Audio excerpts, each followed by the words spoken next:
Hello friend, नमस्कार। I am जेके। आज हम बताने वाले हैं पोज़ोलाना पोर्टलैंड सीमेंट के बारे में, उसकी मैन्युफैक्चरिंग प्रोसेस के बारे में बताएंगे, उसका एप्लीकेशन के बारे में बताएंगे और जो जो मटेरियल उसमें यूज हो रहा है सभी का क्वालिटी पैरामीटर के बारे में बताएंगे और इटसेल्फ सीमेंट के क्वालिटी पैरामीटर के बारे में भी बताएंगे कि उसका इंडियन स्टैंडर्ड के नॉर्म के हिसाब से क्या क्या क्वालिटी पैरामीटर होना चाहिए। चलिए स्टार्ट करते हैं।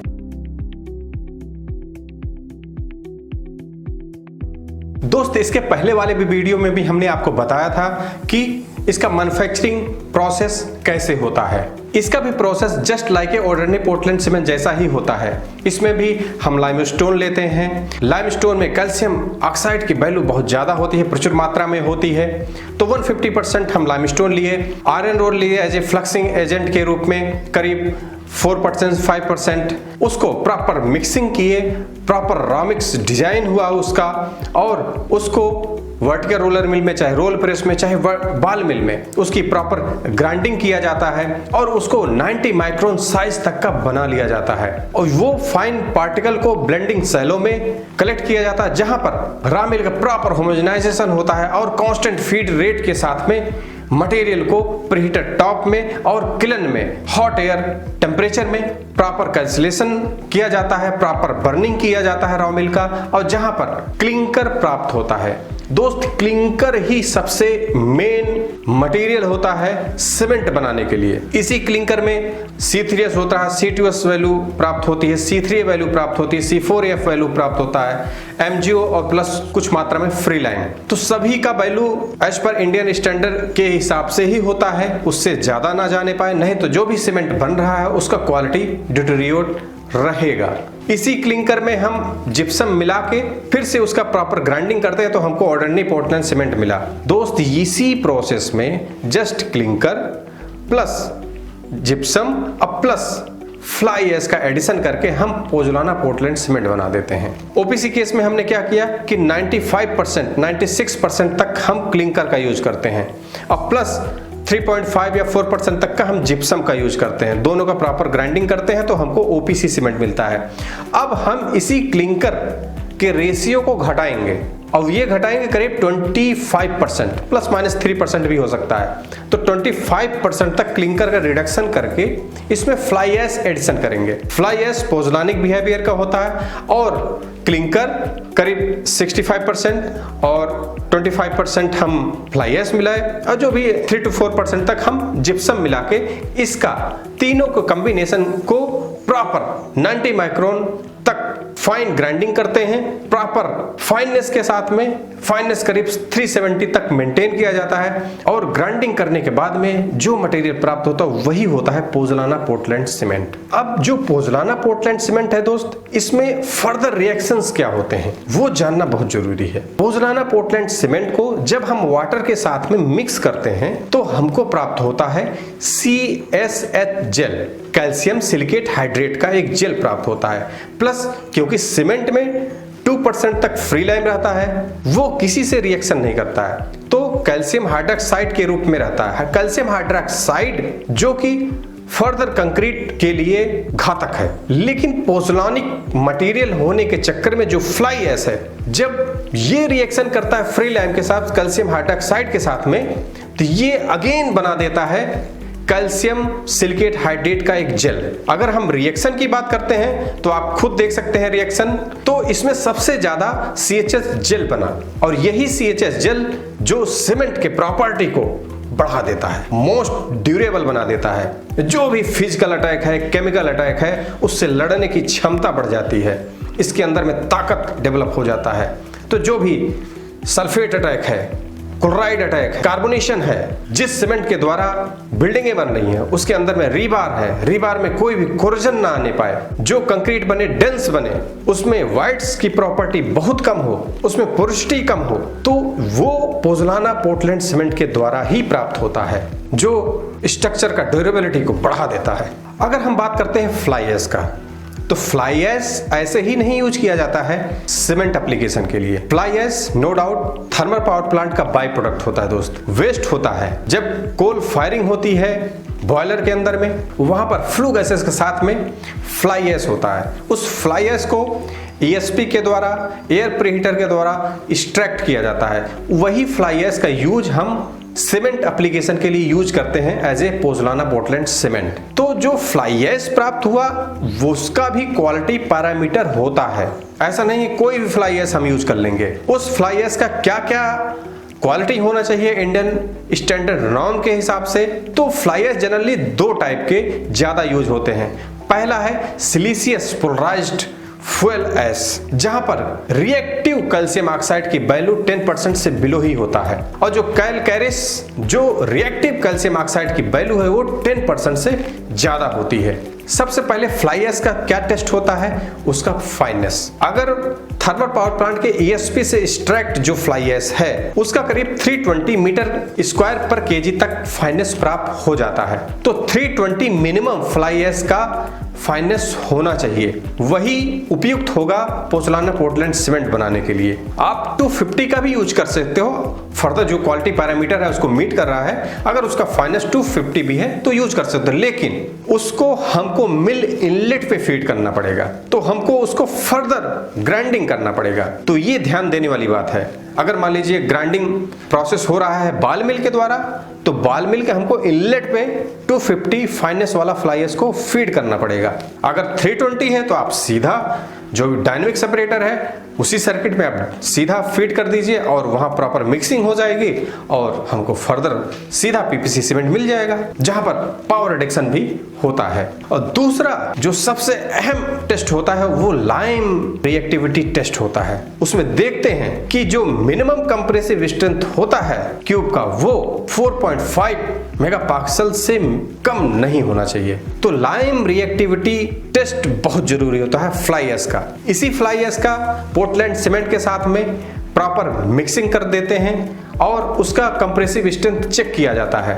तो कंप्रेसिव स्ट्रेंथ चेक जो पोर्टलैंड सीमेंट का मान होता है इंडियन स्टैंडर्ड के हिसाब से, कि मान लीजिए OPC 33 ग्रेड है, OPC 43 ग्रेड का पैरामीटर है कंप्रेसिव स्ट्रेंथ था, उससे 80% तक मीट करना चाहिए अगर इसका कंप्रेसिव स्ट्रेंथ चेक किया जाता है इस फ्लाई ऐश से। और फ्लाई ऐश का 45 माइक्रोन सीप पे भी सीविंग की जाती है, जहां पर जो उसका रेजिड्यू है जो सीप पे कोर्स रह जाएगा वो 34% तक मैक्सिमम होना चाहिए। और क्या क्या क्वालिटी जरूरी है फ्लाई ऐश के लिए, जो भी एल्युमिनियम ऑक्साइड है, सिलिकॉन ऑक्साइड है और आयरन ऑक्साइड है, अगर इन तीनों का कॉम्बिनेशन लेते हैं दोस्त तो सिलिशियस फ्लाई ऐश है तो वो 70 तक रहेगा, अगर कैलकैरिस है तो वो 50 तक रहेगा।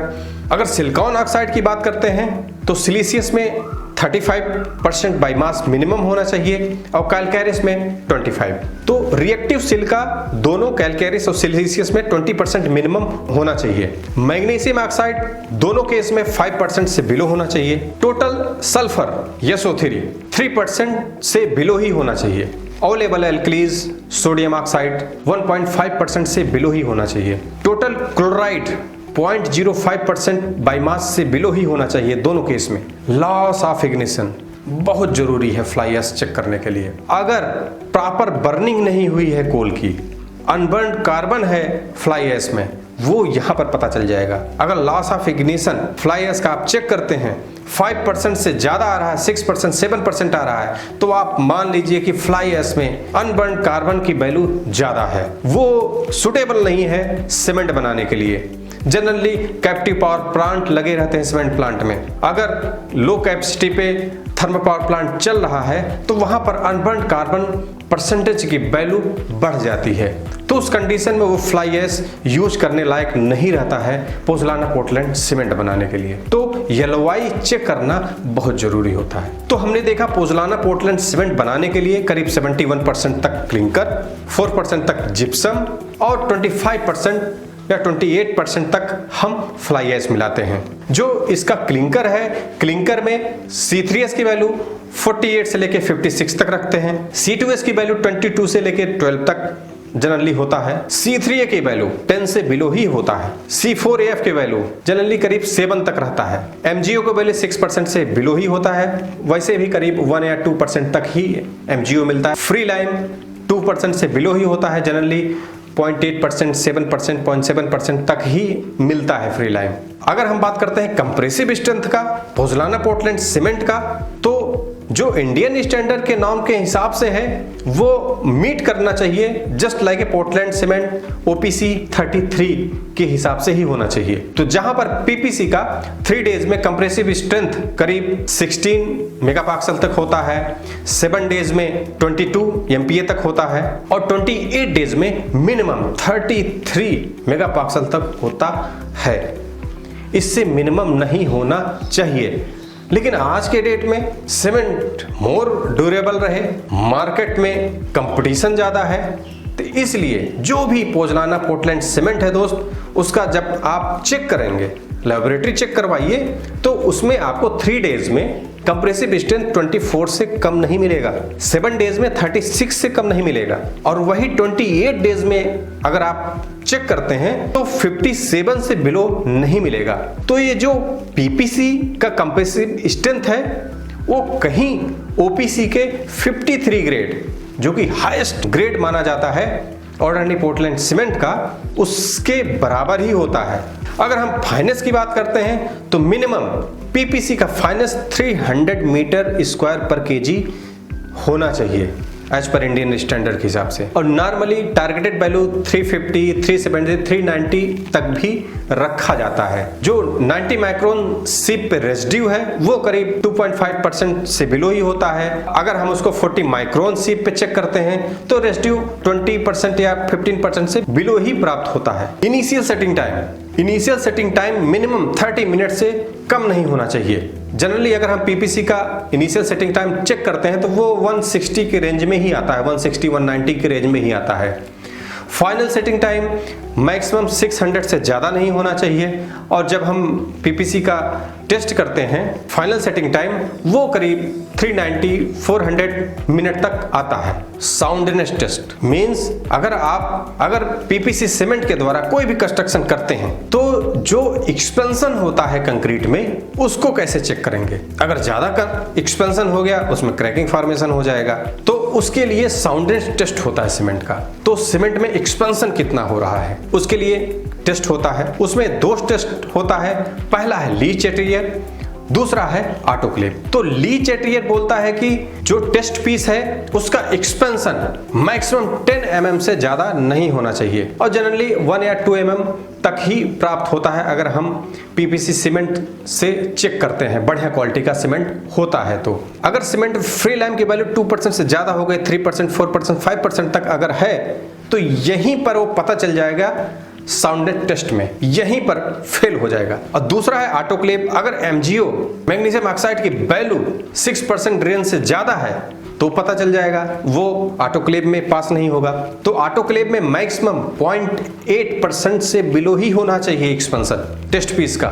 हाई टेम्परेचर में उसकी टेस्टिंग होती है। तो जनरली जो बढ़िया क्वालिटी का सीमेंट है वो 0.05, 0.1, 0.2 तक ही एक्सपेंशन होता है। कभी कभी निग्लेक्जिबल के बराबर ऑटोक्लेव टेस्ट में एक्सपेंशन प्राप्त होता है। ड्राई श्रिंकेज ऑफ PPC, अगर PPC के द्वारा जो भी फ्लोर कंक्रीटिंग है, फ्लोरिंग किया जाता है, तो उसका अगर ड्राई श्रिंकेज निकाला जाता है तो वो 0.15% से बिलो ही होना चाहिए, उससे ज्यादा नहीं होना चाहिए। अगर क्रैकिंग फॉर्मेशन ज्यादा है तो वो पास नहीं होगा PPC सीमेंट। सीमेंट के कुछ सबसे अहम क्वालिटी पैरामीटर कौन कौन सा होता है? जो दोस्त क्लिंकर है, क्लिंकर में जो LSF की वैल्यू है वो 0.8 से लेके 1 तक ही रखा जाता है।